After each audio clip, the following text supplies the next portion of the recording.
sí en evolución, como dicen, lo traigo en un nuevo sistema, ya ustedes lo conocen, Prepsi, un poco mareador, pero se supone que es lo que está hoy en boga.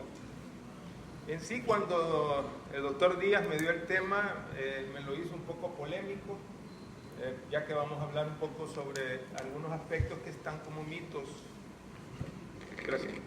de la anestesia y como mitos en ortopedia en sí. Este es un tema más que todo que abarco todo. No puedo abarcar todo lo que es anestesia ortopédica porque pasaría hablando todo un día, y voy a hablar más que todo lo que es medicina perioperatoria para ortopedia. Prácticamente les digo, en experiencia personal tengo casi 30 años, porque no tengo 30 años de edad, sino que 30 años de trabajar en anestesia ortopédica, pues con mi papá trabajé mucho tiempo, desde que era estudiante, allá por aquel entonces con el doctor River Blanco. Y en realidad me aficionó mucho la anestesia ortopédica, y me acuerdo con el doctor Franco, cuando estaba yo allá en el Seguro Social, estaba de interno, casi siempre me sacaban de la cirugía de ortopedia, y el doctor pues muchas veces me dejaba ahí y decía que por qué me tenían que sacar. Tal vez él no se acuerda, pero yo sí me acuerdo, y casi siempre me quedaba ahí, y ahí miraba, pues ahí me fue gustando, y después tuve que hacer anestesia, y prácticamente donde trabajo más es en anestesia ortopédica. Trabajo con muchos, y pues tengo algunas experiencias que voy a compartir con ustedes. Y aquí digamos que el tema ya se me fue.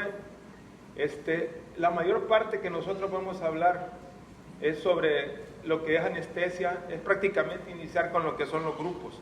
Y una de las cosas que hablan con los grupos de trabajo son prácticamente que hay que tener correlación con el equipo anestésico, con el equipo ortopedia, con enfermería. Vamos a ver también todos los tipos de agujas que hay ahora y los implementos que se ocupan para analgesia postoperatoria, y así como prácticamente la analgesia epidural, que es una de las que más se está utilizando, y lo que es también la anestesia para las prótesis de cadera.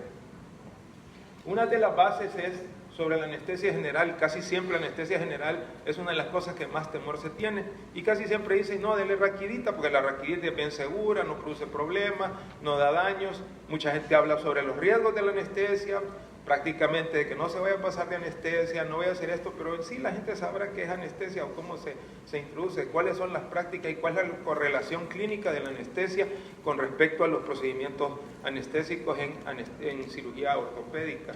Casi siempre no se tiene correlación, y siempre se termina en raquidia prácticamente, cuando realmente nosotros tenemos que tener consideraciones prácticamente en la evaluación del paciente operatorio. Casi son las mismas universales para todo. Tenemos que ver la historia clínica, ver los antecedentes del paciente en cierta medida, y ver también en sí lo que nosotros decimos, la farmacología que tienen los pacientes, qué medicamentos toman. Recordemos que la mayor parte de pacientes de traumatología y ortopedia que tenemos son pacientes ancianos, casi pacientes pues ya con mayores de edad, de tercera edad, y pacientes muy ancianos que toman múltiples medicamentos. Casi todo esto que se utiliza es responsabilidad del anestesiólogo, del licenciado en anestesia, y en cierto momento, y básicamente del ortopeda también. Cuando uno plantea la cirugía debe planificar dos cosas. Son la clasificación de ASA. La clasificación de ASA que usted debe de ver en el expediente que tiene, casi siempre debe llevar una correlación con el estado del paciente preoperatorio. O sea, no es lo mismo operar a un joven de 20 años que operar uno de 80 años, pero la clasificación actual, por decir así, de ASA, nos dice a nosotros que los pacientes de 80 años, debido al progreso que hemos tenido tanto en métodos ortopédicos, cirugía de ortopedia y a la vez métodos anestésicos, implica que ya no lo podemos clasificar en pacientes ASA 3 o ASA 4 como se pensaba antes. Por decir ASA 3 o ASA 4 son pacientes que ya están comprometidos, que tienen un problema con una enfermedad crónica y que esta enfermedad crónica está inestable.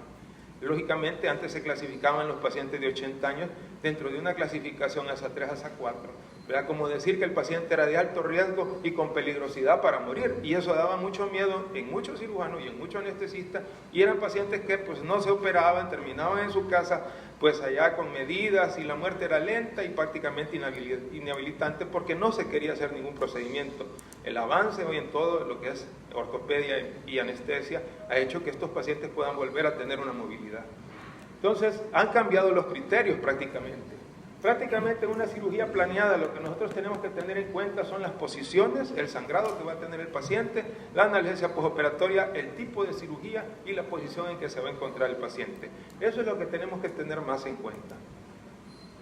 En cuanto a las evaluaciones, esto es algo que se está viendo a nivel mundial. Realmente nosotros, sin molestar a los que evalúan y a los intensivistas y cardiólogos, etcétera, realmente nosotros, y aún en muchos congresos que hemos tenido en anestesia, vemos que las evaluaciones no sirven de nada. Hay muchos anestesiólogos que prácticamente ya no ven las evaluaciones porque realmente dicen lo mismo. Nunca nos dan el diagnóstico, nunca sabemos qué es lo que tiene el paciente, nunca sabemos ni qué es la preparación que se va a hacer. Realmente no tenemos una evaluación adecuada. Nos dicen, bueno, oxigenación, no sobrepasar del tiempo quirúrgico, profilácticos, heparínicos, y lo peor es que ni siquiera eso está pensado por qué se deje el heparínico y si va a repercutir en el procedimiento anestésico y mucho más en el procedimiento ortopédico, o qué medicamento heparínico podemos utilizar en el paciente adecuadamente. Entonces, esto es una de las cosas, pues prácticamente que se ve en boga. Entonces se deja pasar prácticamente que si el paciente está estable, si el paciente está normal, no tiene por qué o necesidad de tener una evaluación cardiovascular o una evaluación endocrinológica. Y lo voy a decir más adelante para especificar. Esto es, por eso es lo que yo menciono.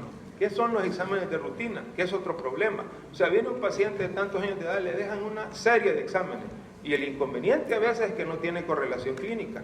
El paciente le dicen, tiene una hemoglobina baja, y entonces vamos a ver al paciente y está rojito, conjuntivas oculares rojitas y la hemoglobina está de 6.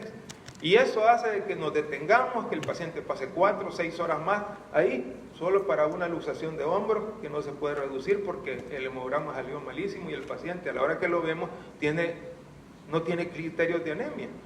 Otra cosa es también, que es lo que se dice con lo que es examen de rutina, pues es como no tiene una indicación clínica ni propósito, y tiene todos estos inconvenientes que podemos ver que afectan hasta los costos, y esto nos genera un dilema para correlacionar. Cuando no hay correlación entre la clínica y el examen, pues como ustedes sabrán, también hay laboratoristas que son malos y que las máquinas también fallan. Y si nosotros tenemos la clínica, que es lo principal, pues podemos valorar eso, más en un riesgo de beneficio que tenga un paciente. Entonces nosotros hacemos eso, y en la actualidad esa es la boga que se está haciendo en muchos lugares, y eso es lo que escribe la literatura actualmente. Esto se lanza en el 2003, que es, pues los estudios son retrasados, dice que en el 70% de los casos que se evaluaron a nivel de pacientes, se encontró que los exámenes de laboratorio eran innecesarios, prácticamente que no tenían correlación y que prácticamente no tenían ninguna consecuencia que cambiaran la morbimortalidad del paciente. No con esto quiero decir que no hay necesidad de hacer exámenes, pero para eso necesitamos hacer la clínica preparatoria o ver el paciente o manifestar el paciente. En lo correlativo, y no es queja, sino que es lo que se ve, en lo correlativo, cuando se llega a hacer la evaluación que se dice cardiovascular preoperatoria antes de que entre el paciente va a estar deshidratado. Ustedes ya saben que si la fractura es intertrocantérica o subtrocantérica va a sangrar más, el paciente va a tener más pérdida de sangre, va a estar más deshidratado, va a tener alteraciones prácticamente en lo que es la volemia circulante, y lo vemos, y la evaluación solo vio el corazón, pero el paciente llegó deshidratado a la sala. Le dimos raquidia y se nos chocó, y si en lo más bonito lo sacamos complicado para la UCI, o se nos murió en los casos más graves. Entonces la evaluación preoperatoria, ¿realmente qué le sucede? Y eso es lo que nos altera a veces el comórbido del paciente, el gasto mayor del paciente, y pues la pérdida que tiene el paciente, y nosotros pues que también vamos incluidos en el problema del paciente se complica. Entonces las evaluaciones deben de ser un poquito más intensas, como se dice. Prácticamente los exámenes, como dice aquí, los riesgos que ustedes van a ver, los riesgos prácticamente están en los pacientes que tenemos de cirugía mayor de urgencia, especialmente en los ancianos. O sea, esos pacientes sí hay que hacerle exámenes, hay que hacer evaluaciones, hay que mandar a que nos hagan todo pues preoperatoriamente para que el paciente entre a la sala.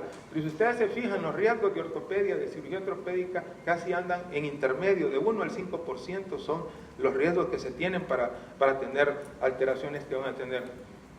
Luego de esto, también hay que evaluar la fragilidad o el síndrome de fragilidad, que no es nada más ver la capacidad que tiene el paciente para poder resistir un acto quirúrgico. De esto nace también lo que se llama medicina de prehabilitación, que es lo que se hace hoy en anestesia, que es medicina preoperatoria. Y esta medicina preoperatoria es lo que hace mejorar las condiciones de los pacientes. Eso quiere decir que si usted tiene un paciente que está anémico, desnutrido, y usted lo va a someter a una prótesis de rodilla, por ejemplo de cadera, lo conveniente sería que lo enviara donde el nutriólogo, hasta hacer ejercicio y todos los condicionamientos que se tienen. En la actualidad hay anestesiólogos que hacen esto, que es medicina preoperatoria, o lo que se llama medicina de prehabilitación. Puedes poner a un paciente prácticamente en condiciones para el momento de la cirugía. En cuanto a los exámenes, esta es toda la gama de los exámenes. Hoy hasta en el celular vamos a poder hacer la glicemia, ya nos podemos hacer el hemoglucotest, no hay necesidad de andar el aparatito, sino que ya tienen el examen. Lo más importante para nosotros, aparte de los exámenes de laboratorio que nosotros correlacionamos y que casi nunca se hace, es por ejemplo la espirometría. A nosotros nos sirve para anestesia general. Nos sirve mucho, y esto les voy a decir por qué, porque muchas de las cosas que ustedes hacen nos implican a nosotros. Por ejemplo, el torniquete, por ejemplo, el cemento. Y muchas veces vemos pacientes con insuficiencia cardíaca, antecedentes con hipertensión, antecedentes con infarto de miocardio de 3 meses de evolución, pacientes con Parkinson, pacientes con trastornos, dijéramos, de hipertrofia cardíaca, que pues se les vamos a poner torniquete, se le va a hacer vaciamiento, la cirugía va a ser prolongada, traumática, se va a utilizar metilmetraquilático, y el cardiólogo no dijo nada. Y el paciente así no fue a la sala. Entonces, ¿qué es lo que sucede? A veces ni espirometría contamos, porque le vamos a dar raquidia. Por eso no le hacen espirometría.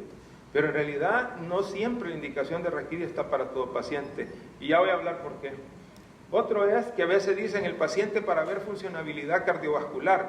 No, porque el paciente no camina, pues no le podemos hacer prueba de esfuerzo. Sí, pero le puede hacer Holter. O si no, le puede hacer ecoestrés, para ver realmente si el paciente en qué condiciones está o cómo vamos a entrar. Yo no digo que vamos a suspender la cirugía, ni digo tampoco que no se va a hacer. Estoy diciendo de que el paciente lo necesitamos llevar la mejor condición posible para que yo pueda identificar los factores que el paciente tiene y con qué me voy a enfrentar y prepararme con lo que voy a enfrentar. Así poder tener vasodilatadores, vasoconstrictores, tener sangre lista, ¿verdad? No estar esperando hasta que miren no hay sangre, voy a decirle a los familiares a ver si nos dona sangre ahorita. Entonces todas esas cosas son las que nosotros tenemos que prever antes de una cirugía. La cirugía ortopédica y la cirugía de traumatología es la cirugía más cruenta que puede haber, la cirugía que más sangra, es la cirugía que tiene mayor dolor. Entonces estas cirugías son de alta respuesta en los pacientes, que debemos de tenerlos prácticamente en adecuada función para que puedan llegar a la sala de operaciones y tener un éxito pues prácticamente. Ahora, los riesgos, como dije, ¿cuáles serían los riesgos para suspender o para decir qué es lo que no va? Prácticamente son estos: síndrome coronario, insuficiencia descompensada, arritmias y enfermedades valvulares. Los riesgos intermedios, donde está la diabetes, la insuficiencia renal, los pacientes de 70 años, pacientes con electroalterado, estos son además son marcadores que nos dicen que tenemos que tener cuidado. Pero si un paciente, y eso es lo que dice la literatura, si un paciente está en un control con cardiólogo, con endocrinólogo, con nefrólogo, dijéramos con neurólogo, y se supone que está en control, ¿para qué va a hacer una evaluación usted preoperatoria si el paciente se supone que está en control? Entonces usted lo manda a una evaluación preoperatoria, ¿a qué? A que le digan que está normal como ya lo tiene normal, supuestamente, a menos que no lo esté viendo, sino que solo lo ve y le diga, ¿cómo le va? Sí, bien, va, entonces regresa la otra semana. Entonces eso no es control. Entonces, prácticamente el paciente que está controlado y evaluado constantemente, mensual, trimestral o semestralmente, no necesita, en cierta manera, una evaluación cardiovascular, ¿verdad? Salvo que el paciente llegue en estas condiciones, o que llegue descompensado de su diabetes, ¿verdad? O que nosotros él esté hablando, eso lo correlaciona a la clínica. Pero realmente todo esto está basado en sistemas prácticamente, dijéramos, legales.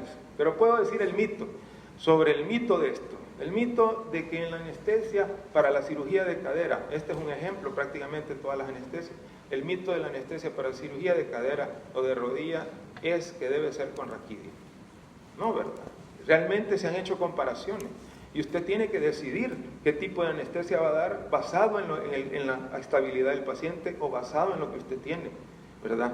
O sea, esto se hizo prácticamente porque dijeron de que la anestesia raquídea disminuía el dolor, disminuía la trombosis venosa profunda, el paciente tenía menos sangrado, la glicemia bajaba, todo eso. Pero se vio que a la hora de correlacionar todo esto, se encontró prácticamente en numerosos estudios, casi 2.976 pacientes, se encontró que no había diferencia alguna. Prácticamente a los 30 y 90 días no había diferencia ninguna sobre la correlación de morbimortalidad. Sí, es más barata, eso no queda duda, es más barata. Pero si usted utiliza los nuevos elementos prácticamente que se ocupan actualmente, ¿verdad? Como podría decir que es lo que prácticamente vamos a hablar, que son estos fármacos que hay aquí en San Miguel, ¿verdad? Que son fármacos de acción corta, como la Utiva prácticamente, puedo decir como el remifentanil, que son prácticamente medicamentos de corta acción que duran entre 5 a 6 minutos cuando usted disminuye la infusión y tiene una recuperación rápida del paciente. Prácticamente al final los costos se le van a reducir, utilizando también propofol, utilizando también Nimbex o cisatracurio, que es prácticamente un medicamento de acción corta, utilizando sevoflurano también en dosis de flujos bajos, porque no estoy hablando de las técnicas de flujo normal de 2 a 4 litros, sino que estoy hablando de flujos disminuidos, abajo de 1 litro, donde el consumo, si usted quiere verlo más barato, el consumo de oxígeno se reduce casi a 45 litros por hora, y el consumo de halogenado se le reduce a 4 a 5 ml por hora. Si usted lo plantea en términos económicos, si lo quiere ver así, le anda costando $10 prácticamente ese uso, pero es así. Si usted utiliza anestesia, flujos altos, entre 2 a 4 litros, por lógico le va a salir entre 60 hasta $150 solo el uso de sevoflurano. Pero por eso las nuevas técnicas y la modernización, las máquinas actuales de anestesia, la Perseus, vienen ya con anestesia cuantitativa, ya le cuantifica cuánto gasta. Aún si ustedes lo ven, es una cuantificación prácticamente en algunos hospitales, es a lo que realmente creemos. Y en cuanto le ponemos de sevoflurano, le dice al paciente, póngale 30, porque aquí le ponemos 30, y realmente se ha gastado menos. Esos costos implican en el paciente. El tiempo en estancia hospitalaria, pues lo reducimos, porque los costos en la anestesia fueron muchos, y el paciente pues ya no se puede quedar un día más, porque pues no ajusta, entonces hay que irse. Todo esto se tiene que reducir prácticamente. Estos medicamentos son los nuevos, Semurón, que es rocuronio, que tienen un despertar más rápido, y Suprane, que son anestésicos que ya están y que se utilizan para la anestesia. Prácticamente en cuanto a los equipos que nosotros utilizamos para dar anestesia, hay una gran gama de todo esto, ¿verdad? Prácticamente estamos hablando de los catéteres epidurales y de esto, por ejemplo, para lo que nosotros utilizamos hoy para cirugía de rodilla, pues prácticamente es la que más duele, y para cirugía de cadera, que es prácticamente la que más utilizamos. De esto tenemos las bombas elastoméricas, que son para manejar dolor. Me acuerdo una vez que me pidió el doctor Choriego, mire, póngale una bomba para dolor, y yo viendo vía, veía aquí cuál bomba, y me tocó irme después a México a ver cómo era la cosa, porque pues me lo había pedido y yo realmente mejor le puse otra cosa porque no me acordaba. Pero esto es prácticamente lo que se usa ahora para la analgesia en el paciente postoperatorio para cirugía de rodilla, ya que es de las que más duele, de las que más se considera que tiene. La fibrosis que puede generar el paciente debido a la inmovilidad es mayor, pero con las bombas y con la analgesia reduce eso, porque el paciente se levanta más rápido y puede caminar, y los ejercicios de fisioterapia se pueden realizar prácticamente con mayor rapidez que con el paciente sin esto. De ahí pues lo que son las bombas con TIVA ahora, TCI, Target Control Infusion, que es lo que nosotros utilizamos, una recuperación rápida, la TIVA convencional, y prácticamente los neuroestimuladores que se dan prácticamente aquí para lo que es anestesia de plexo. Hoy la anestesia con plexo la hacemos prácticamente nosotros con ultrasonido en forma dirigida. Yo no cuento con ultrasonido, pero sí utilizo Stimuplex en algunas ocasiones que se utilizan para algunos pacientes. En cuanto a la anestesia, esto prácticamente no me voy a poner a hablar de lo que es para cada uno de los pacientes, sino que más bien me voy a dirigir hacia el final, hacia prácticamente una fotografía sobre, van a ver para dónde van todos los esquemas. Pero lo más importante considerar que nosotros debemos de tener es esto, el síndrome de implantación de cemento. Esto es un problema y dolor de cabeza para nosotros, realmente, porque casi siempre una de las cosas para evitar el síndrome es que usted debe tener al paciente bien hidratado, bien oxigenado, con una buena presión antes de que se aplique el cemento, el metilmetacrilato. Generalmente esto sucede más en prótesis de cadera, como ustedes sabrán, y más cuando impacta el cemento, porque esto genera una presión de 500 milímetros de mercurio, que saben. Y actualmente, pues, o ya lo saben ustedes, en algunos casos ya no se utiliza prótesis cementada, sino que se utilizan prótesis ya cementadas, pues, que donde hay fusión, ustedes lo saben, de hueso natural y crecimiento, pues, para mejorar eso. Pero lo que se ha visto prácticamente que vamos a seguir siempre con la cementada, porque está indicada la cementada para los pacientes de 80 años, y voy a seguir con el problema siempre de la hipotensión que tienen. El otro inconveniente es el torniquete. El torniquete, sí es cierto, nos ayuda a nosotros, nos ayuda completamente a disminuir el sangrado, Pero si ustedes se han fijado en algunas intervenciones, el torniquete pasado 1 hora empieza a generar hipertensión arterial en el paciente, empieza a dar taquicardia, empieza a dar aumento de CO2. Esto debe estar implicado en los pacientes que tienen, por ejemplo, en un paciente POC enfisematoso. Incrementar el CO2 para ese paciente va a dar descoordinación.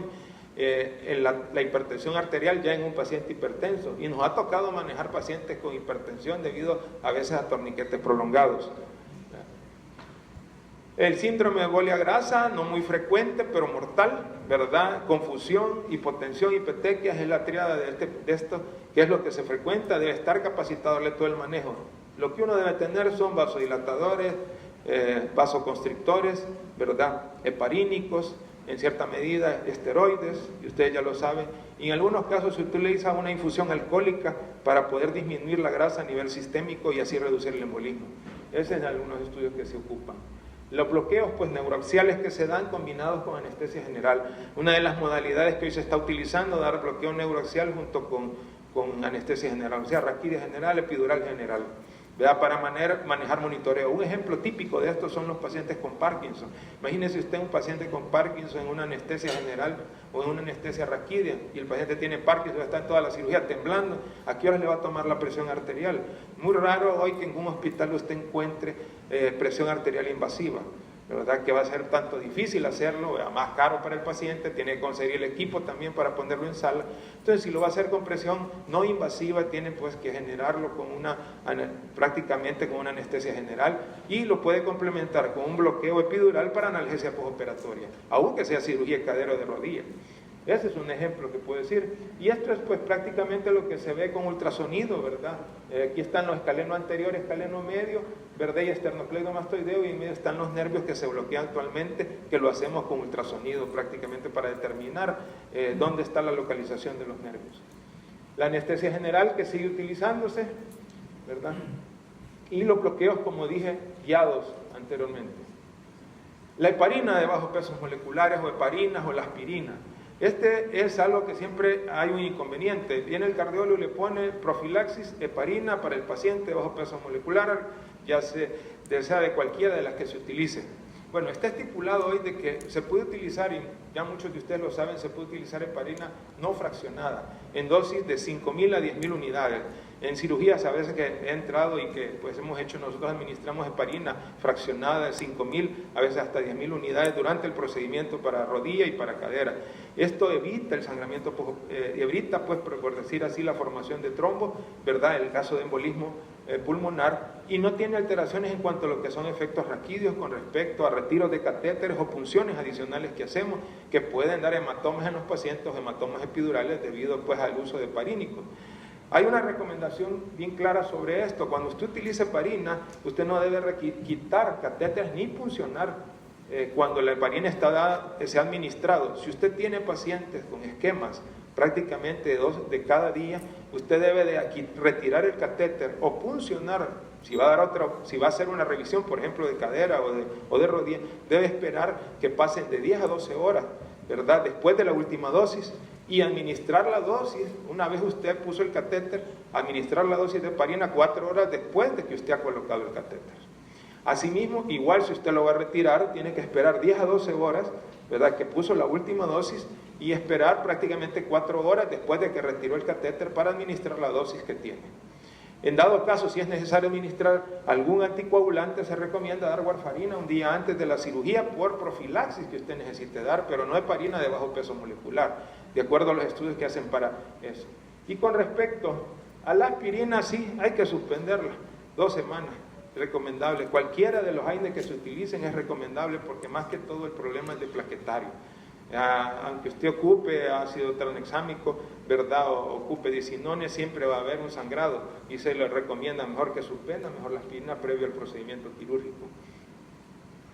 En cuanto a la artritis reumatoidea, que es frecuente verla, ¿verdad?, lo único que nosotros tenemos para nosotros es que lleve radiografía, se supone, de cuello lateral, para ver si a la hora de intubarla no le vamos a quebrar el cuello a la paciente, que sería lo que da la comunicación del equipo, ¿verdad? Y esto como coadyuvante, que son ustedes los que tienen que hacer eso, porque no voy a hacer yo, se recomienda hoy utilizar anestésicos locales en los sitios, en las articulaciones, por ejemplo, rodilla, cadera, si usted ha utilizado hombro, si usted utiliza administrar anestésicos locales junto a opioides, clonidina, ketorolaco, neostimino, midazolam, eso le va a dar un promedio de 6 horas de analgesia postoperatoria en los pacientes.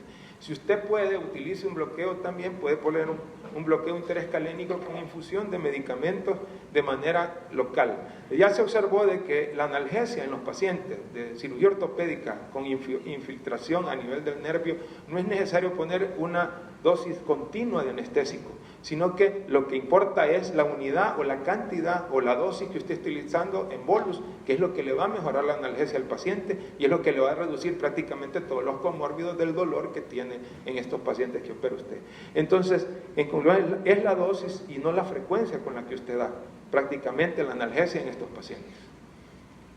Y la analgesia postoperatoria eficaz que debe mantenerse, ya sea con esto y ya sea con anestesia. Ahora, en esta maraña, que ya para prácticamente terminar, en esta maraña usted de flechas y todo eso, lo que estoy prácticamente hablando es que cuando usted va a dar anestesia para, por ejemplo, luxación de hombro prácticamente, aquí, o para fracturas de coles, si es de coles, si no me corrigen, pero es dar pseudoanalgesia.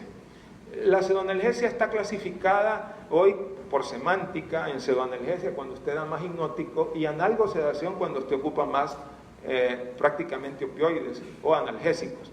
Y al hablar de analgésicos no estoy hablando de solo opioides, sino que estoy hablando de combinación de medicamentos analgésicos. Y usted reduce la cantidad de hipnóticos para que el paciente tenga una rápida salida. Y hablando de sedación y analgesia, unos dicen hoy en las artroscopías, para que lo valoren ustedes, dicen que es preferible dar una anestesia general en el paciente de artroscopía, dado que se puede ir a su casa, que usted le dé un bloqueo raquídeo. Usted debe plotear los gastos-beneficios sobre si dejarlo un día no le cuesta más que dejarlo prácticamente una tarde y después que se vaya para su casa. Porque usted puede utilizar remifentanil, puede utilizar prácticamente de diprivan o midazolam en un paciente y prácticamente eso es todo lo que va a ocupar para esa cirugía. No va a utilizar más. Solo atropina únicamente y el tiempo operatorio que usted utiliza para la artroscopía y la recuperación del paciente va a ser rápido. Se evita la administración de medicamentos, el cobro de enfermería, el cobro de etcétera que ponen en los hospitales y evita que esté un día ingresado el paciente. Pero eso lo debe de plotear en el balance que pueden hacer ustedes costo-beneficio, ¿verdad? Eso se lo provee la anestesia. No necesita intubarlo porque le va a poner una máscara laríngea porque no es un procedimiento de larga evolución. Entonces usted puede poner una máscara laríngea y puede darle al paciente una rapidez. Y la idea es la cirugía ambulatoria, más rápido, usted lo saca rápido del hospital, el paciente más conforme porque se va a ir a su casa pues a ver televisión, la novela, todo lo que quiere y no va a estar encamado en el hospital.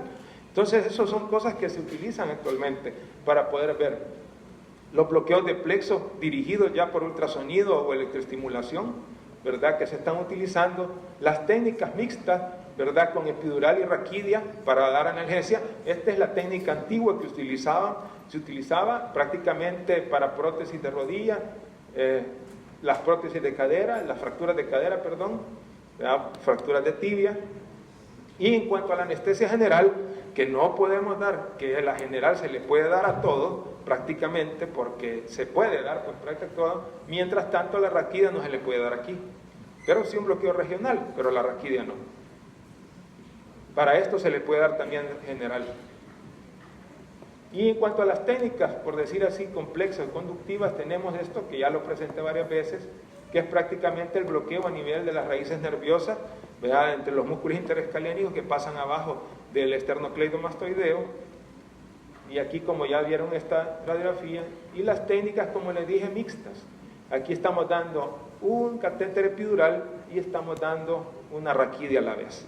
Entonces estamos haciendo un abordaje doble en el cual a veces el cirujano necesita, por consiguiente, relajación muscular que lo consigue con la anestesia raquidia, ¿verdad? Una relajación mucha, pues más que todo cuando va a hacer la reducción de la prótesis, y el catéter como complemento si la cirugía se prolonga o por acaso de que hay necesidad de dejar analgesia postoperatoria. Es ahí donde se coloca. Y estas son las bombas elastoméricas, ¿verdad? Para pacientes que se van a dar cirugía, se da por prolongado, se ponen percutáneas prácticamente las punciones y estos pacientes se saca por a un lado lateral y se deja con una bomba elastomérica, ya sea de 1 día, de 2 días, de 3 días, dependiendo del tiempo que usted lo va a dejar. Estas tienen para refilar si usted tiene, ¿verdad? Y con esto usted controla el dolor de los pacientes dependiendo del trauma o lo que usted quiera corregir, y la fisioterapia que usted quiera dar, pues en un tiempo prolongado sin dolor en el paciente. Pues prácticamente eso es lo que traía para decirles sobre lo que es anestesia en el paciente con ortopedia, ¿verdad? Muchas gracias.